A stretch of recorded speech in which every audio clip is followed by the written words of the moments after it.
आनंदपुर नाम के गांव में हरिराम अपने बेटे दीपक और बेटी नेहा के साथ रहता था। हरिराम बहुत ही गरीब था। उसके पास खेती नहीं थी। वह गांव में चूड़ियां बेचता था और उसका बेटा दीपक जमींदार गुलाब सिंह के यहाँ उसके खेत में मजदूरी करता था।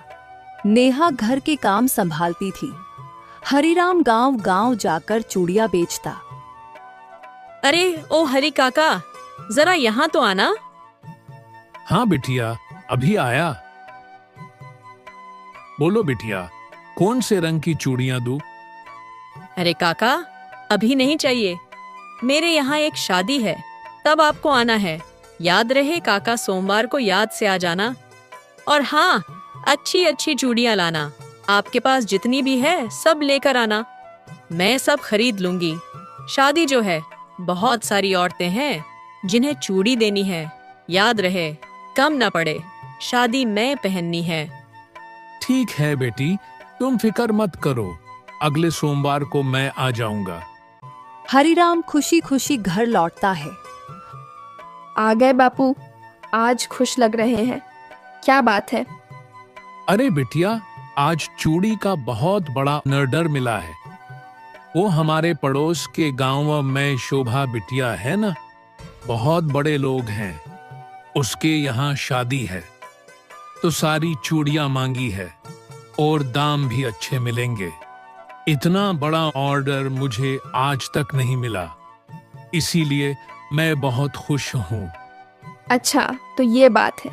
ये तो बहुत अच्छा हुआ बापू। और हाँ बापू, आप एक काम करो, शहर जाकर और अच्छी अच्छी चूड़ियाँ खरीद कर लेकर आओ। शादी के लिए मंगवाई है तो चूड़ियाँ भी शादी लायक होनी चाहिए ना। लेकिन बेटा, हमारे पास इतने पैसे नहीं है और वो चूड़ियाँ जरा महंगी आती है। हमारे पास बस थोड़े ही पैसे बचे हैं जो घर खर्च के लिए है, क्योंकि आज कुछ खास कमाई भी नहीं हुई। अरे बापू, एक सप्ताह की बात है ना, आप वो पैसे लेकर जाइए, क्योंकि उसके बदले हमें चूड़ी के बहुत अच्छे दाम मिलेंगे।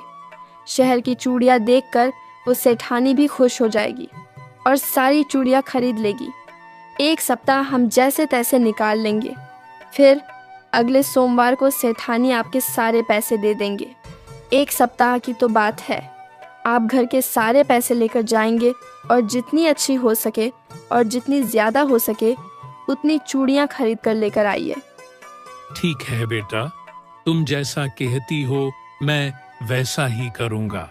मैं 1-2 दिन मैं ही शहर जाकर नई चूड़ियाँ लेकर आता हूँ। अरे देखो, भैया भी आ गए।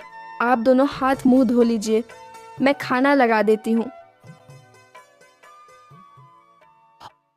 और फिर अगले दिन हरिराम शहर जाकर बहुत सारी चूड़ियां खरीदता है। फिर देखते ही देखते सोमवार आ जाता है और हरिराम सारी चूड़ियां लेकर सेठानी के घर जाता है। शोभा बिटिया, अरे ओ शोभा बिटिया, मैं चूड़ियां लेकर आया हूँ। सारी चूड़ियां नई आई हैं, शहर से लेकर आया हूँ। अरे वाह काका, चूड़ियाँ तो बहुत सुंदर सुंदर हैं। आपका बहुत बहुत शुक्रिया काका। आप ये सारी चूड़ियाँ दे दीजिए। ठीक है बेटा।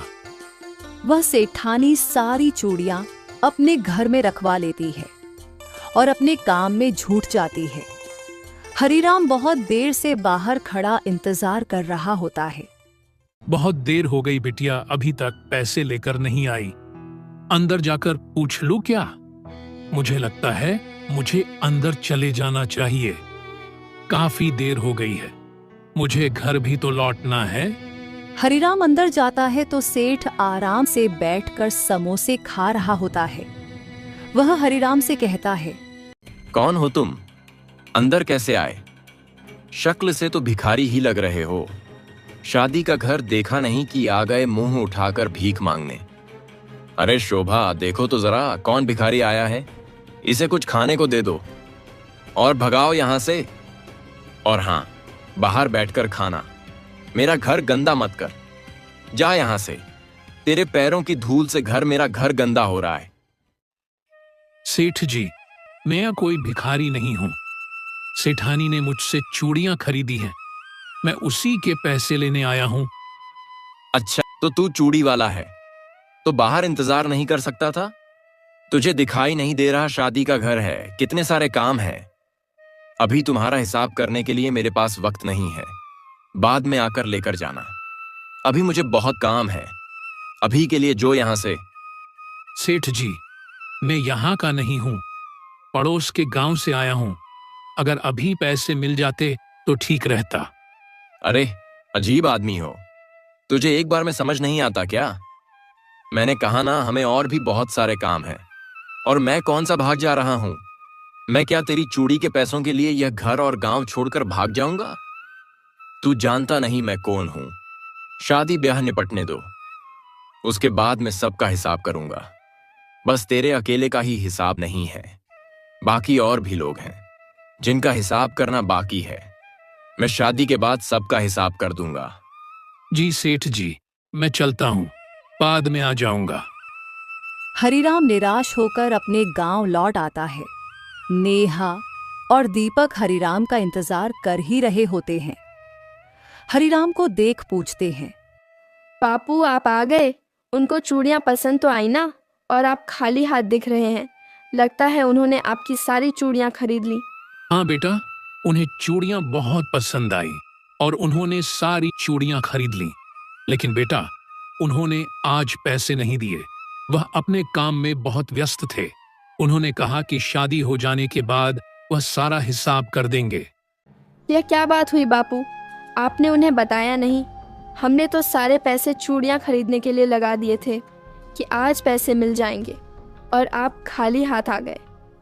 बेटा, मैं तो उनसे कहा था, लेकिन उन्होंने आज देने से मना कर दिया।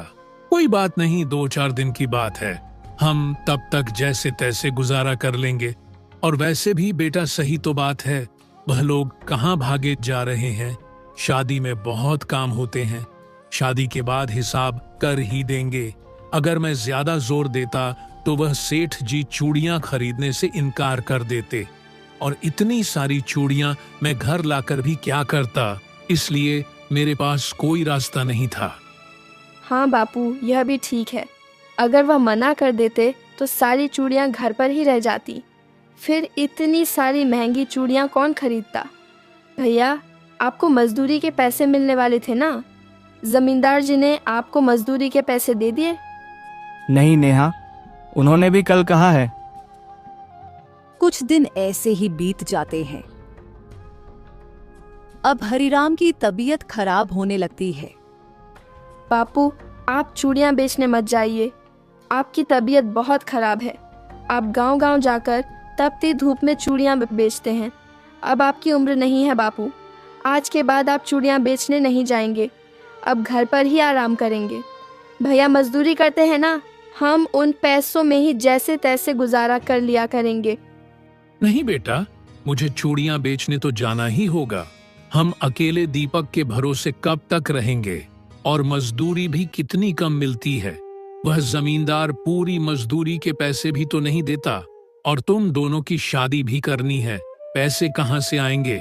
इसलिए मुझे चूड़ियां तो बेचनी होगी, और जैसे जैसे करके पैसे इकट्ठा करने होंगे, ताकि मैं तुम दोनों की शादी कर निश्चित हो सकूं। बापू, आप हमारी शादी की नहीं, अपनी चिंता कीजिए। हमारी शादी आपकी तबीयत से ज़्यादा ज़रूरी नहीं है। सब ईश्वर पर छोड़ दीजिए, ईश्वर ने जो लिखा होगा वही होगा। हम दोनों के लिए आप सबसे ज़्यादा ज़रूरी हो। मैंने एक बार कह दिया तो कह दिया, आप चूड़ियाँ बेचने नहीं जाएंगे, आप घर पर ही आराम करेंगे। और हाँ बापू, आज भैया दोपहर खाने के लिए अभी तक घर नहीं आए। मैं काम करती हूँ, खाना लेकर खेत ही चली जाती हूँ। लगता है आज काम ज़्यादा है, लेकिन बहुत देर हो गई है, उन्हें भूख लग रही होगी। मैं आती हूँ बापू, तब तक आप आराम कीजिए। नेहा खेत में दीपक को खाना देने जाती है। अरे नेहा, तू यहाँ क्यों आई? मैं आपके लिए खाना लेकर आई हूँ। कितनी देर हो गई आप घर आए ही नहीं, इसलिए मुझे ही आना पड़ा। अच्छा ठीक है, तू डिब्बा मुझे दे दे, मैं खा लेता हूँ। तू जा, घर जा, पिताजी की तबीयत नहीं है, उनका ख्याल रख। जमींदार गुलाब सिंह दूर से यह सब देख रहा होता है। उसकी नजर नेहा पर पड़ती है। नेहा दिखने में काफी खूबसूरत होती है।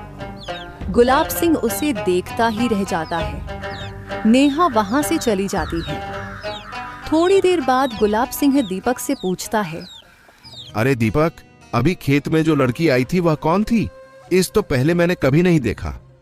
सेठ जी, वह मेरी छोटी बहन नेहा है। मेरे लिए खाना लेकर आई थी। वह क्या है ना, वो घर से बाहर ज्यादा नहीं निकलती, बस घर के ही काम देखती हैं। इसीलिए आपने उसे नहीं देखा होगा। ओह, अच्छा अच्छा, यह बात है। अच्छा दीपक, तुम्हारी मजदूरी बाकी थी ना? ये लो तुम्हारी मजदूरी के पैसे। आपका बहुत बहुत धन्यवाद सेठ जी, मुझे पैसों की बहुत जरूरत थी। और दीपक, बाकी घर में सब ठीक है ना? तुम्हारे पिताजी कैसे हैं? और नेहा की भी तो शादी लायक उम्र हो गई है। उसके शादी के बारे में कुछ सोचा है या नहीं? सेठ जी, पिताजी की तबीयत ठीक नहीं रहती, इसलिए चूड़ियों का व्यापार भी बंद हो गया है। और रही नेहा की शादी की बात, वो तो है कि उसकी उम्र शादी लायक हो गई है, लेकिन शादी करने के लिए पैसों की जरूरत होती है। और हमारे पास फिलहाल तो इतने पैसे नहीं हैं कि हम नेहा की शादी कर पाए। लेकिन मैं कुछ ना कुछ करके पैसों का बंदोबस्त लगाऊंगा। मैं और मेहनत करूंगा। हो सके तो कहीं नौकरी ढूंढने की कोशिश करूंगा, क्योंकि यहाँ गांव में रहने से तो कुछ नहीं होने वाला। वो भी है, तुम सही कह रहे हो। जहां रहकर तुम पैसे नहीं कमा पाओगे, अगर तुम कहो तो शहर में मेरी बहुत जान पहचान है। मैं तुम्हारे लिए काम देख सकता हूं। लेकिन हाँ, वहां काम करने जाओगे तो तुम्हें वही रहना होगा। तुम शहर से गांव आना जाना तो नहीं कर सकते, और वहां बहुत बहुत महीनों तक छुट्टी नहीं मिलती। तो सोच समझ कर फैसला लेना। आप सच कह रहे हैं सेठ जी, मुझे शहर में काम मिल सकता है? हाँ हाँ, क्यों नहीं। मेरी शहर में बहुत जान पहचान है। तुम कहो तो तुम्हारे लिए काम देख दूं। हाँ ठीक है सेठ जी, यह तो बहुत अच्छी बात है। मैं भला इसके लिए मना कैसे कर सकता हूँ। अगर मुझे शहर में अच्छा काम मिल गया तो मुझे फिक्र करने की कोई ज़रूरत ही नहीं। मैं मेरी बहन की शादी भी धूमधाम से कर पाऊंगा, और पिताजी को भी काम करने की कोई ज़रूरत ही नहीं पड़ेगी। अच्छा ठीक है, मैं तुम्हारे लिए शहर में बात चलाता हूं, और जैसे ही बात बनती है मैं तुम्हें बता दूंगा। फिर तुम चले जाना। ठीक है सेठ जी, आपका बहुत बहुत धन्यवाद। दिन गुजरते चले जाते हैं। हरिराम की तबीयत बहुत ज्यादा खराब होने लगती है। भैया, मुझे लगता है हमें बापू को अस्पताल लेकर जाना चाहिए। नेहा, हमारे पास तो पैसे ही नहीं हैं। हम कहाँ से अस्पताल लेकर जाएंगे? भैया, आप एक काम कीजिए, आप पड़ोस के गांव में जाइए। वहाँ शोभा नाम की एक सेठानी है, जिन्होंने पिछले महीने बापू से सारी चूड़ियाँ खरीदी थी। उसके बाद तो बापू की तबीयत खराब होने लगी, और वह चूड़ियाँ बेचने गए ही नहीं। उन्होंने पैसे अब तक नहीं दिए हैं। आप उनसे पैसे लेकर आइए। ठीक है नेहा, मैं अभी जाकर आता हूँ। दीपक पड़ोस के गांव के सेठ जी के पास जाता है और पैसे मांगता है। तो वह सेठ कहता है, कौन हो तुम? मैं हरिराम चूड़ी वाले का लड़का हूँ। मेरा नाम दीपक है। मेरे पिताजी ने पिछले महीने आपके यहाँ सारी चूड़ियाँ दी थी। मैं उसके ही पैसे लेने आया हूँ। कौन हरिराम? मैं किसी हरिराम को नहीं जानता। आप ये क्या कह रहे हैं? पिछले महीने तो आपके यहाँ शादी थी, तब मेरे पिताजी ने यहाँ चूड़ियाँ दी थी। आपने वह पैसे अभी तक नहीं चुकाए हैं। मुझे वह पैसे दे दीजिए। मेरे पिताजी की तबीयत बहुत खराब है। उनके इलाज के लिए मुझे पैसों की जरूरत है। ए लड़के, मैंने आज तक किसी का उधार नहीं रखा है। मैंने वह पैसे मेरे पत्नी को दे दिए थे, और मेरी पत्नी ने तुम्हारे पिताजी को दे दिए होंगे। मेरी पत्नी घर पर नहीं है, वह कुछ दिनों के लिए मायके गई है। नहीं सेठ जी, सेठानी ने मेरे पिताजी को कोई पैसे नहीं दिए। आप अभी मुझे पैसे दे दीजिए। मैंने कहा ना, मैंने वह पैसे दे दिए। मैं इसके बारे में कुछ नहीं जानता। मैं तुम्हें और पैसे क्यों दूं? लगता है ये कोई नया तरीका है फिर से पैसे ऐंठने का। कोई पैसे नहीं मिलेंगे, निकलो यहां से। दीपक बहुत मिन्नतें करता है, लेकिन वह सेठ दीपक को पैसे नहीं देता और वहां से भगा देता है। दीपक सोचता है, क्या करूं? इन्होंने भी पैसे देने से इनकार कर दिया। पता नहीं वह सेठानी कब घर आएगी और कब वह पैसे मिलेंगे। लेकिन फिलहाल तो मुझे पैसों की बहुत ज़रूरत है, नहीं तो पिताजी की तबीयत और ज़्यादा खराब हो जाएगी। उनका इलाज करवाना बहुत ज़रूरी है। एक काम करता हूँ, अपने जमींदार सेठ जी के पास जाता हूँ, वह मेरी मदद ज़रूर करेंगे। यही सोचकर दीपक गुलाब सिंह के यहाँ जाता है और उसे सारी बातें बताता है। तो गुलाब सिंह कहता है, अरे हाँ दीपक, क्यों नहीं, तुम इतने सालों से हमारे यहाँ काम कर रहे हो, हम तुम्हारे लिए इतना तो कर ही सकते हैं। बताओ तुम्हें कितने पैसों की जरूरत है? जी सेठ जी, फिलहाल तो 500 रुपये दे दीजिए। मुझे नहीं पता डॉक्टर साहब आगे क्या कहेंगे। ठीक है, मैं तुम्हें 500 रुपये दे देता हूं। तुम अपने पिताजी को अस्पताल लेकर जाओ और देखो डॉक्टर साहब क्या कहते हैं। अगर और पैसों की जरूरत पड़ी तो बेझिझक मेरे पास आ जाना, कि इसी बात की कोई चिंता मत करना। आपका बहुत बहुत धन्यवाद सेठ जी। पता नहीं अगर आप ना होते तो मेरा क्या होता, मेरे पिताजी का इलाज कर ही नहीं पाता। धन्यवाद की कोई बात नहीं। अब जाओ, देरी मत करो और जल्द से जल्द अपने पिता का इलाज करवाओ। हरिराम को अस्पताल लेकर जाया जाता है तो डॉक्टर साहब कहते हैं, हमें इनका ऑपरेशन करना होगा, नहीं तो ये ज्यादा दिन जिंदा नहीं रह पाएंगे और उसके लिए काफी पैसों की जरूरत होगी। ये कोई छोटा मोटा नहीं, बहुत बड़ा ऑपरेशन है। अगर तुम लोग पैसों का इंतजाम कर सको तो हम ऑपरेशन की तैयारी करते हैं। फैसला तुम्हारे हाथ में है। ये बात सुनकर दोनों भाई बहन बहुत परेशान हो जाते हैं। तू फिक्र मत कर नेहा, मैं अपने सेठ जी से बात करके देखता हूँ। सेठ जी दिल के बहुत अच्छे हैं, वह मेरी मदद जरूर करेंगे और मैं काम करके उनके सारे पैसे लौटा दूंगा। यही सोचकर दीपक फिर से गुलाब सिंह के यहाँ जाता है और उन्हें डॉक्टर साहब की कही हुई सारी बात बताता है।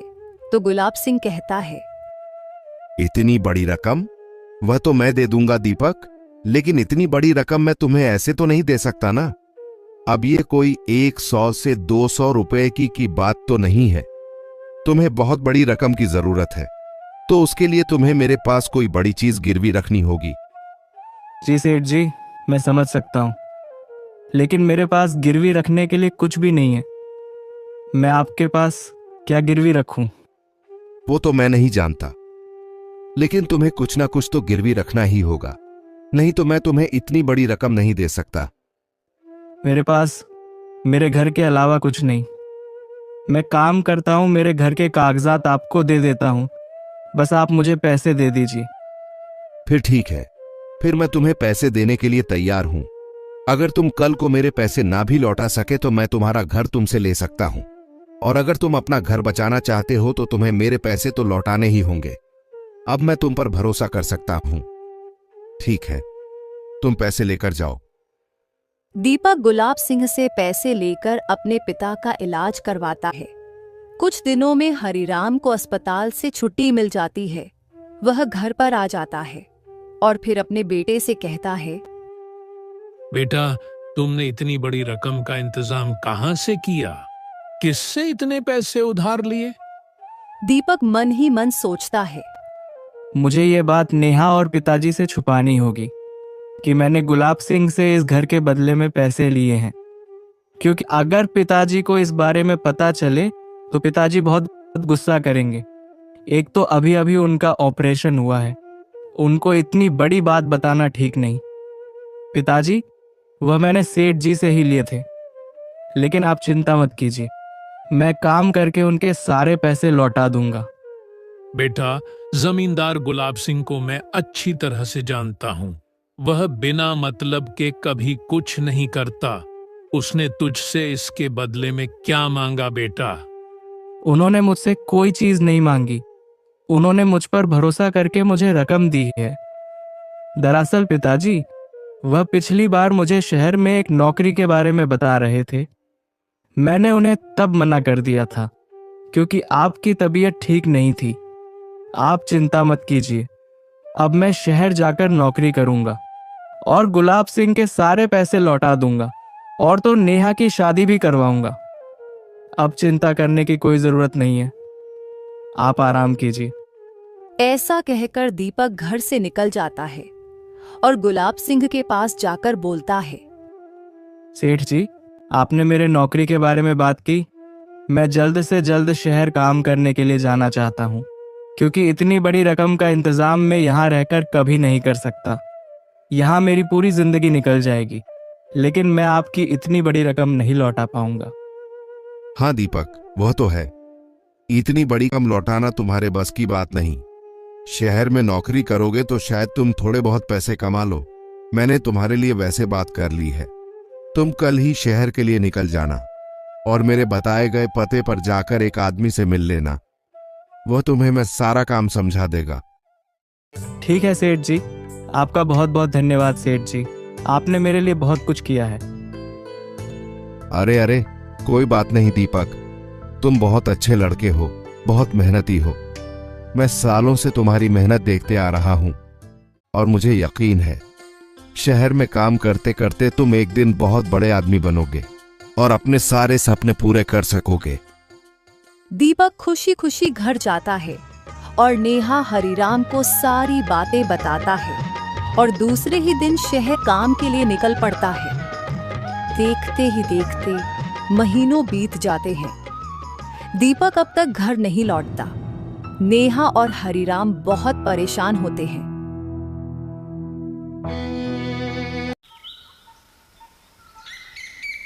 एक दिन गुलाब सिंह हरिराम के घर आकर बोलता है, हरिराम, तुम्हारे बेटे को गए हुए बहुत दिन हो गए। उसने मेरा कर्ज अब तक नहीं लौटाया है। सेठ जी, आपके कहने पर ही शहर गया था। हम तो उसके बारे में कुछ नहीं जानते।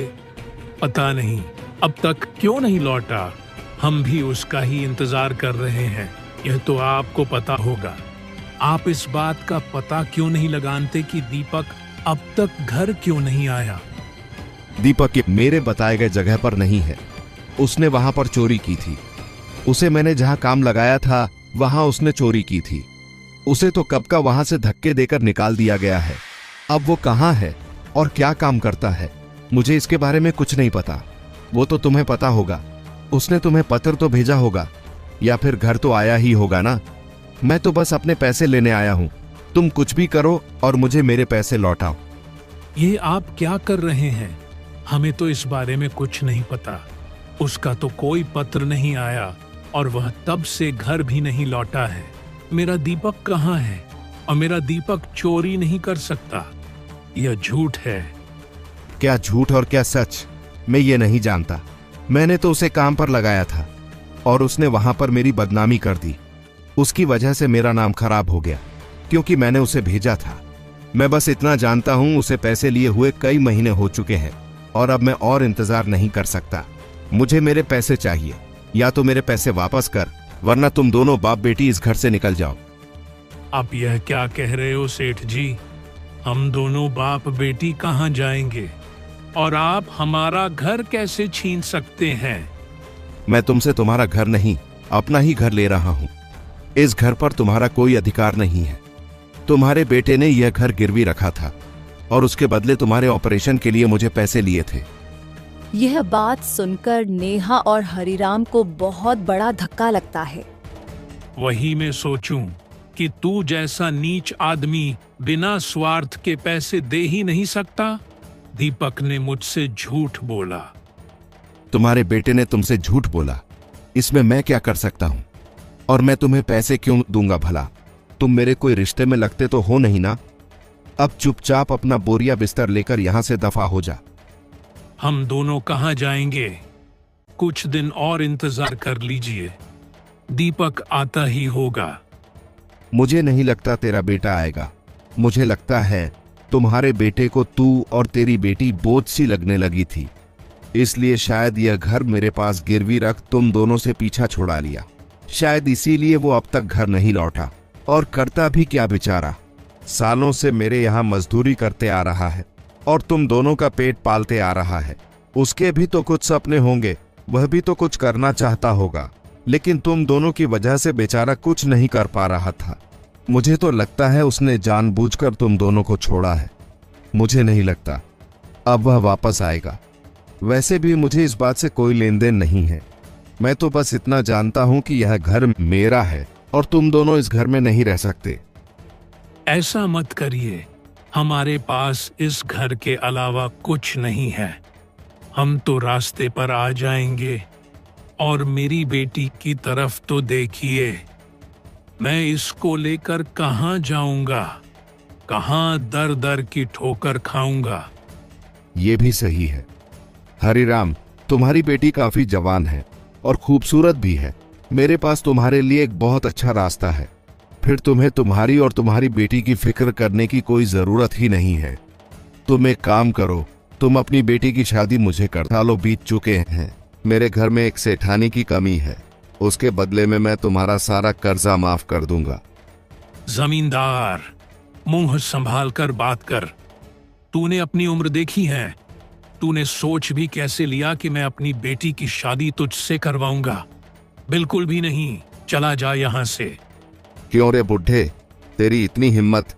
एक तो मेरे ही घर में रह रहा है और मुझसे ऊंची आवाज में बात करता है। मैंने तो तेरे भले के लिए कहा था। और तेरी बेटी के तो भाग खुल जाएंगे अगर उसकी शादी मुझसे होगी। तू जानता है ना मैं कितने ऐश और आराम में जीता हूं। मेरे पास कितना कुछ है। तुम्हारी बेटी को मेरे जैसा पति सपने में भी नहीं मिल सकता। एक तो मैं तेरे सर पर से उसके शादी का बोझ उतार रहा हूं और तुम मुझसे ही ऐसी बातें करता है। और यहां से मैं नहीं, तू जाएगा। अगर तुझे मेरी शर्त मंजूर नहीं है तो निकल यहां से। फिर तू रास्ते पर सड़क के किनारे कहीं भीख मांगना और अपनी बेटी से भी मंगवाना। मुझे इससे कोई लेन देन नहीं है। दोनों के दोनों अभी मेरे घर से निकलो। मैं कुछ नहीं सुनना चाहता। हरिराम को ये सारी बातें सुन बहुत बुरा लगता है और गुस्सा भी आता है। तभी नेहा सोचती है, यह गुलाब सिंह ऐसे नहीं मानेगा। इसके पास घर के सारे कागजात हैं। भैया ने हम दोनों से झूठ बोलकर इस घर को गिरवी रख उनसे पैसे लिए हैं। हम कितना भी मिन्नतें कर ले, ये हमारी बातें नहीं मानेगा और हम दोनों को घर से निकाल देगा। मैं अपने बीमार बापू को लेकर कहाँ जाऊंगी? हम दोनों कहाँ भटकेंगे? हमारा तो इस दुनिया में कोई है भी नहीं। मुझे लगता है मुझे उनकी शर्त मान लेनी चाहिए। मेरे पास इसके अलावा कोई रास्ता नहीं है। अगर मैं इसकी शर्त मान ली तो यह मेरे बापू को घर से नहीं निकालेंगे। यह घर भी हमें वापस मिल जाएगा। ठीक है सेठ जी, मैं आपकी शर्त मानने के लिए तैयार हूँ। मैं यह शादी करने के लिए तैयार हूँ। बेटी, तुम पागल हो गई हो क्या? तुम क्या कह रही हो? तुम ऐसा कुछ नहीं करोगी। कोई जरूरत नहीं है इससे शादी करने की। इसकी उम्र को बेटा और तुम्हारी उम्र देखो, ये तुम्हारे लायक नहीं है। बापू, हमारे पास इसके अलावा कोई रास्ता नहीं है। अगर मेरे नसीब में यही लिखा है तो यही सही। मुझे लगता है ऊपर वाले की भी यही इच्छा है। आप ही सोचिए बापू, भैया अब तक घर क्यों नहीं आए? और तो और उन्होंने आज तक हमें एक खत भेजना भी ज़रूरी नहीं समझा। अब हमारे पास कोई रास्ता नहीं है और भैया ने ये घर इनके पास गिर भी रखा है। हम कुछ नहीं कर सकते। अगर शादी के बदले में ये हमारा घर हमें लौटा देते हैं तो मैं ये शादी करने के लिए तैयार हूँ। यह बात सुनकर गुलाब सिंह बहुत खुश हो जाता है। हरिराम अपनी बेटी को समझाने की बहुत कोशिश करता है, लेकिन नेहा उनकी बात नहीं मानती और फिर मंदिर में गुलाब सिंह से शादी कर लेती है। हरिराम घर पर बहुत परेशान होकर सोचता है, क्यों बेटी, क्यों? तूने आखिर ऐसा क्यों किया? तूने इस बूढ़े बाप के लिए इतनी बड़ी कुर्बानी क्यों दी? हे भगवान, यह दिन देखने से अच्छा मैं मर गया होता। अगर मैं उसी दिन मर जाता तो आज मुझे यह दिन देखने की नौबत नहीं आती। यह सब कुछ मेरे इलाज की वजह से हुआ है। मेरे इलाज में इतने पैसे खर्च ना होते तो आज मेरा बेटा भी मेरे पास होता और मेरी बेटी को भी ऐसे आदमी से शादी करने की जरूरत नहीं पड़ती। यह सब मेरी वजह से हुआ है। मुझ पर लानत है। नेहा गुलाब सिंह के घर चली जाती है। गुलाब सिंह नेहा से कहता है, घर से बाहर निकलने की हिम्मत मत करना। मैं किसी जरूरी काम से जा रहा हूँ। थोड़ी देर में लौट आऊंगा। तुम सो जाना। ऐसा कहकर गुलाब सिंह बाहर चला जाता है। नेहा को कुछ समझ में नहीं आता कि गुलाब सिंह इतनी रात को कहाँ जाता है। वह उसे कुछ नहीं पूछती। दूसरे दिन भी यही होता है। गुलाब सिंह उस रात को भी बाहर निकल जाता है और जब लौटता है तो नेहा देखती है उसके हाथ में एक थैली होती है। नेहा को कुछ समझ नहीं आता। वह एक दिन गुलाब सिंह से पूछ लेती है, मैं कुछ दिनों से देखते आ रही हूँ, आप रात को कहीं जाते हैं और वहाँ से कुछ लेकर आते हैं। आप कहाँ जाते हैं? ए लड़की, तू अपने काम से कम रख। तुझे मेरे काम में दखल अंदाजी करने का कोई अधिकार नहीं। मैं कहाँ जाता हूँ और कहाँ नहीं, इससे तुझे कोई मतलब नहीं। वह मेरा काम है। आइंदा मेरे काम के बीच में आई तो याद रखना, हाथ पैर तोड़कर यहीं फेंक दूंगा। आज हिम्मत की है, आगे से मुझसे ऐसी बात करने की हिम्मत नहीं करना। मुझे सवाल करने वाले लोग बिल्कुल पसंद नहीं। नेहा डर जाती है और आगे कुछ नहीं बोलती। एक दिन नेहा अपने घर के सबसे पुराने नौकर नेकी राम से पूछती है, चाचा, आप तो इस घर में सालों से काम करते आ रहे हैं, आपको तो पता होगा ना, यह रोज रात को कहाँ जाते हैं और वहाँ से कोई चीज लेकर आते हैं। वह क्या है? यह सब क्या चल रहा है चाचा? बेटी, मुझे इसके बारे में कुछ नहीं पता और तुम भी इसके बारे में ना ही पूछो तो अच्छा है। वह एक बहुत बड़ा राज है जो सिर्फ सेठ जी को ही पता है। मैंने आज तक उनसे इस बारे में कुछ नहीं पूछा और तू भी मत पूछना बेटा। अगर तू जिंदा रहना चाहती है तो चुप रहना। क्या बात है चाचा, आप इतने घबराए हुए क्यों हो? आप जरूर इस बारे में कुछ जानते हो। मुझे बताइए चाचा, क्या बात है? नेकी राम चुप रहता है। फिर नेहा बोलती है, बोलिए ना चाचा, आप जरूर कुछ जानते हो, चुप मत रहिए। कहीं यह गुलाब सिंह कुछ गलत काम तो नहीं करता ना? मेरे मन में बहुत सारे सवाल आ रहे चाचा। एक तो मेरा भाई भी बहुत दिनों से लापता है, वह अभी तक घर नहीं लौटा। कहीं इसमें भी तो इस गुलाब सिंह का हाथ तो नहीं ना चाचा? बताइए ना चाचा, मुझे इस बात का पता लगाना है। चाचा, मैंने मजबूरी में इससे शादी की है। इसने मुझे मजबूर किया था। उसने मेरे भाई को काम के बहाने शहर भेजा था। तब से लेकर आज तक मेरा भाई नहीं लौटा। मुझे मजबूरी में के अपना घर बचाने के लिए शादी करनी पड़ी चाचा। अगर आप मेरी कुछ मदद कर सके तो आपकी बहुत बड़ी मेहरबानी होगी। मैं मेरे भाई को ढूंढना चाहती हूँ। मेरी मदद कीजिए चाचा, मैं आपकी बेटी की तरह हूँ। कुछ तो बोलिए। नेकी राम को नेहा पर तरस आ जाता है। उसका दिल पिघल जाता है। वह नेहा से कहता है, बेटी, तू अपने भाई को भूल जा। तेरा भाई कभी लौट कर नहीं आएगा। वह अब तक तो मर चुका होगा। नहीं चाचा, ये आप क्या कह रहे हैं? मेरा भाई नहीं मर सकता। उसे कुछ नहीं हुआ है, वह जिंदा है। और आप ऐसा कैसे कह सकते हैं? बेटी, ये गुलाब सिंह कोई मामूली आदमी नहीं है। ये एक बहुत खौफनाक और डरावनी जगह जाता है और वहाँ किसी न किसी आदमी को हमेशा काम के बहाने से भेजता है और वह जिस किसी आदमी को भी भेजता है वह आदमी दोबारा कभी लौट कर नहीं आता। और उसके बदले इस गुलाब सिंह को ढेर सारे सोने के सिक्के मिलते हैं। और हो ना हो, दीपक को भी उसी जगह भेजा गया है। यह बात सुन नेहा को बहुत बड़ा धक्का लगता है। ये आप क्या कह रहे हैं चाचा?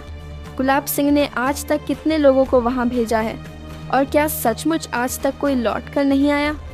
और चाचा, वह जगह कौन सी है? हाँ बेटी, आज तक गुलाब सिंह ने बहुत सारे लोगों को वहाँ भेजा है। गुलाब से काम के बहाने लोगों को वहाँ भेजता है और वहाँ जो कोई भी जाता है लौट कर नहीं आता। गुलाब सिंह ने यह काम बहुत चालाकी से किया। उसने हमारे गांव से आज तक किसी आदमी को वहां नहीं भेजा। वह अक्सर दूसरों गांव से लोगों को लेकर आता है और काम देने के बहाने वहां भेज देता है और इसी तरह से गुलाब सिंह दिन ब दिन और पैसे वाला बनते जा रहा है। उसने अपने एक गुप्त कमरे में बहुत सारे सोने के सिक्के इकट्ठा करके रखे हुए हैं। इस गुलाब सिंह के पास बहुत बड़ी दौलत है बेटा। इसका मतलब इस बार गुलाब सिंह ने मेरे भाई को भेजा है। यह गुलाब सिंह की चाल थी। उसने जानबूझकर मेरे भाई को वहाँ भेजा और मुझे मजबूर किया ताकि मैं उससे शादी कर सकूं। यह उसका षड्यंत्र था।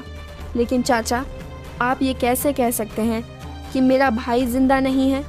वह जिंदा भी तो हो सकता है ना।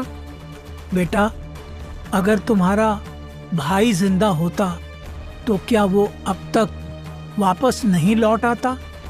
नहीं चाचा, मेरा दिल नहीं मानता। मेरा दिल कहता है मेरा भाई जिंदा है। चाचा, मुझे उसे जगह का पता बताइए। मैं उसे जगह जाना चाहती हूँ। मेरे में मेरे भाई का पता लगाऊंगी। मैं मेरे भाई को वापस लाकर रहूंगी। नहीं बेटा, उस जगह के बारे में बात मत करो। वह जगह बहुत खतरनाक है। एक घने जंगल में इतनी रात गए, तुम्हारा वहां जाना ठीक नहीं बेटा। तुम अगर वहां गई तो दोबारा कभी लौट कर नहीं आ पाओगी। अपनी जान बचाना चाहती हो तो उस जगह के बारे में बात मत करो। अपने भाई को भूल जाओ। बेटी, वह दोबारा लौट कर नहीं आएगा। चाचा जी, इस आदमी के साथ उम्र भर जीने से अच्छा है मैं एक बार में ही मर जाऊं। मेरे ठान लिया है। एक तो मैं मेरे भाई की जान बचाकर रहूंगी, फिर चाहे मेरी ही जान क्यों ना चली जाए। मैं इसके साथ जिंदगी पर नहीं रहना चाहती। मुझे एक कोशिश कर लेने दीजिए। चाचा जी, मुझे उससे जगह का पता बताइए। और चाचा जी, पता नहीं क्यों मेरा दिल कहता है मेरा भाई जिंदा है। नेहा नेकीराम को बहुत मिन्नतें करती है, लेकिन नेकीराम को उस पर दया आ जाती है और ना चाहते हुए भी वह उसे उस जगह का पता बता देता है। नेहा रात को चोरी छुपे जंगल के रास्ते से जा रही होती है। तभी उसे रास्ते में एक बाबा मिलते हैं।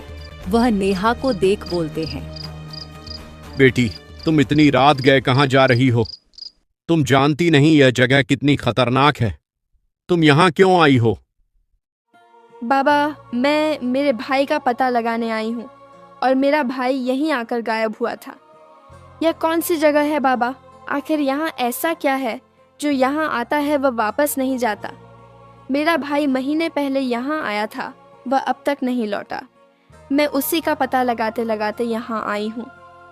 तुमने इस जगह के बारे में जो सुना है वो सब सच है, और इसके आगे मत जाना बेटी।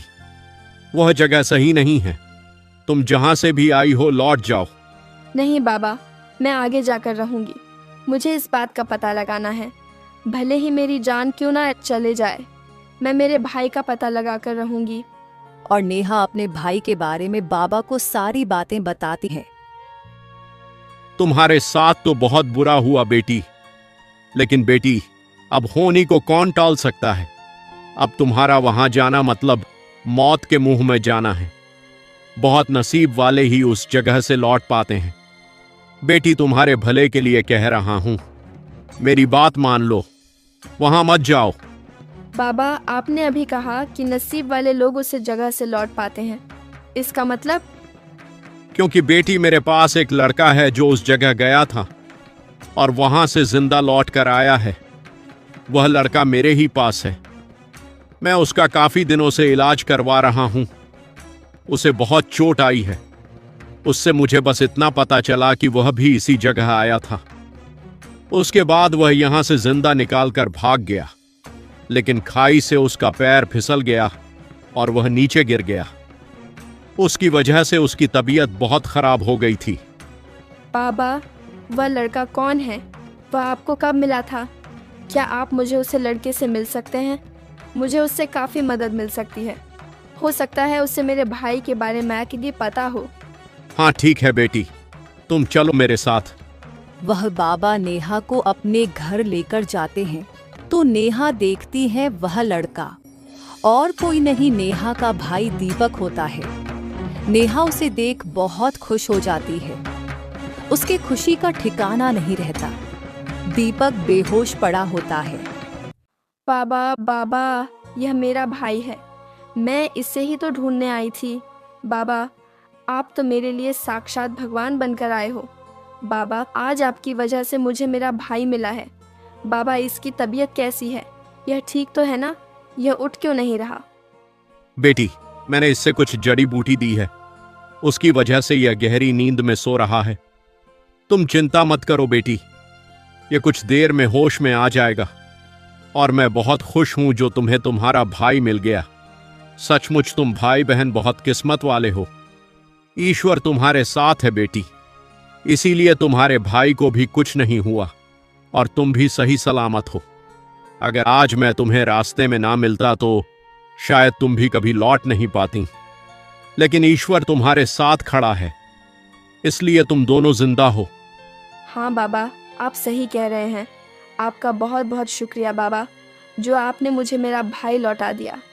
आपने इसकी जान बचाकर मुझ पर बहुत बड़ा एहसान किया है। समझ नहीं आ रहा मैं आपका एहसान कैसे चुकाऊंगी।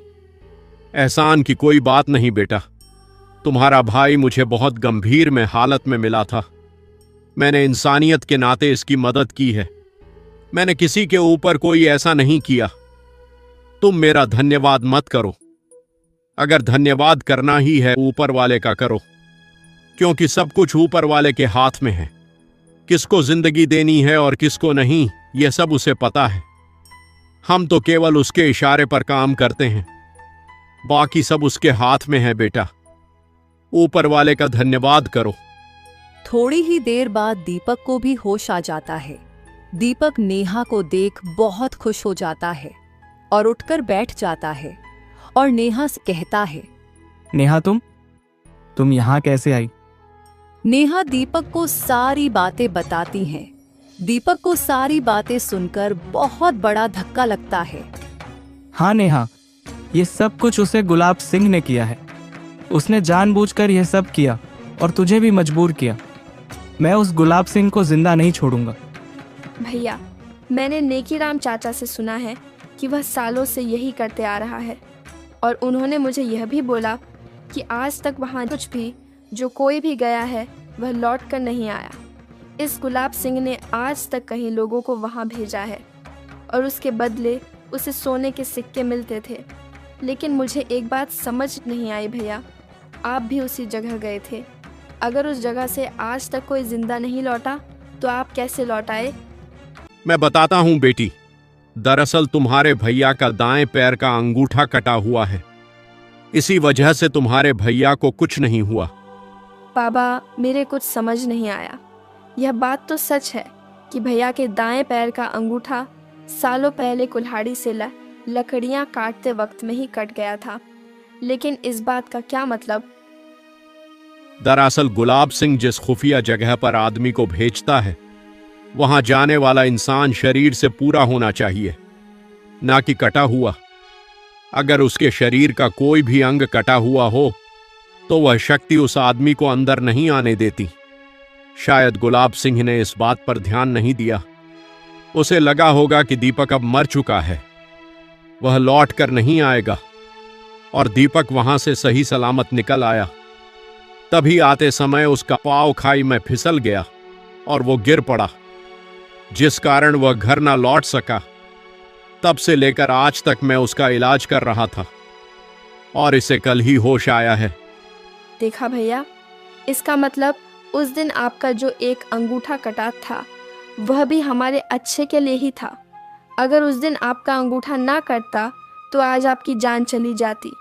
आज उस कटे हुए अंगूठे की वजह से आप जिंदा हो।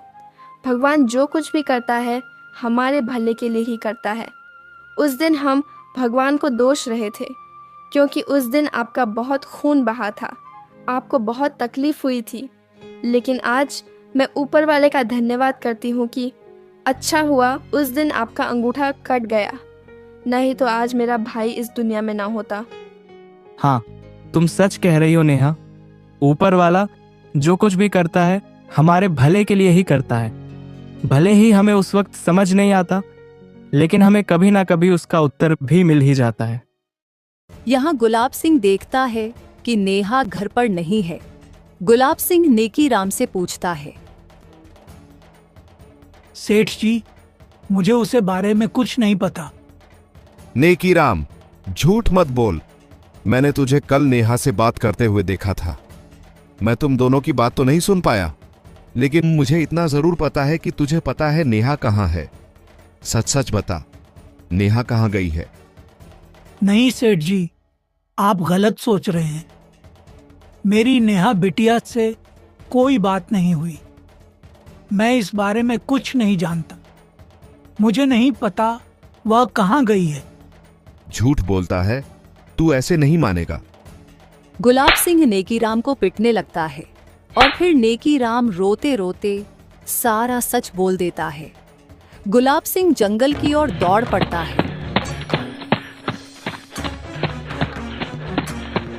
और उस जगह के पास आकर सोचता है, नेहा कहीं दिखाई क्यों नहीं दे रही?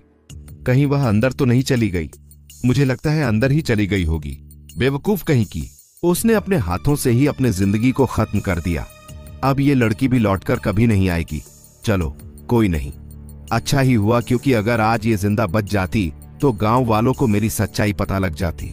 और तो और इसके बदले मुझे सोने के सिक्के भी जरूर मिलेंगे। अभी अंदर जाकर देखता हूँ। गुलाब सिंह थोड़ा अंदर जाता है तो देखता है वहां सोने के सिक्के नहीं होते। यह कैसे हो सकता है? आज भी सोने के सिक्के कैसे नहीं मिले? कहीं यह शक्ति मेरे साथ कोई खेल तो नहीं खेल रही? इसने इससे पहले भी ऐसा किया है। यह 2 बार हो चुका है। इससे पहले जब दीपक गया था तब भी मुझे सोने के सिक्के नहीं मिले थे। लेकिन मैं इतना जरूर जानता हूं कि दीपक मर चुका है और तब से लेकर आज तक वो लौटकर भी तो नहीं आया। और आज जब नेहा गई है तब भी मुझे सोने के सिक्के नहीं मिले। अब तक तो मुझे सोने के सिक्के मिल जाने चाहिए थे। ये तो सरासर गलत है। एक काम करता हूं, थोड़ा आगे जाकर देखता हूं। गुलाब सिंह हिम्मत करके आगे बढ़ता है। वह धीरे धीरे चल ही रहा होता है, तभी उसका पांव फिसल जाता है और वह अंदर की ओर चला जाता है और फिर जमीन नीचे घुस जाती है और गुलाब सिंह उसमें गिर जाता है। इधर नेहा और दीपक गुलाब सिंह के घर जाते हैं तो नेकीराम उन्हें सारी बातें बताता है। फिर नेहा और दीपक फिर से जंगल में जाते हैं तो देखते हैं कि बाहर सोने के सिक्के पड़े हुए हैं। बाबा उन्हें बताता है, बेटा, कुदरत ने अपना काम कर लिया। मुझे लगता है इस गुलाब से अपने ही किया की सजा मिली है। यह सोने के सिक्के बता रहे हैं कि उसे एक पूर्ण शरीर मिल चुका है और वह और कोई नहीं, खुद गुलाब सिंह है। शायद उसने अंदर जाने की कोशिश की होगी। वह अपने ही जाल ने खुद गिर चुका है। उसे अपने किए की सजा ही मिली है। तुम दोनों भी यहां से चलो और आइंदा यहां कभी लौटने की हिम्मत मत करना। चलो यहां से। दोनों भाई बहन वहां से लौट आते हैं और सबसे पहले अपने घर जाते हैं। हरिराम अपने दोनों बच्चों को देख बहुत खुश हो जाता है। नेहा हरिराम को सारी बातें बताती है। तेरा लाख लाख शुक्रिया भगवान, जो तूने मेरे दोनों बच्चों को मुझे लौटा दिया। मैं तो सोच भी नहीं सकता था कि मेरे दीपक के साथ ये सब कुछ भी हो सकता है। तेरा बहुत बहुत धन्यवाद भगवान। तूने मेरे बेटे को सही सलामत रखा। उस गुलाब सिंह के साथ जो कुछ भी हुआ है सही हुआ। ईश्वर ने उसे उसके किए की सजा ही दी है। उस दिन के बाद गुलाब सिंह कभी लौटकर नहीं आता। गुलाब सिंह की पत्नी होने के नाते गुलाब सिंह की सारी जायदाद नेहा के नाम पर हो जाती है।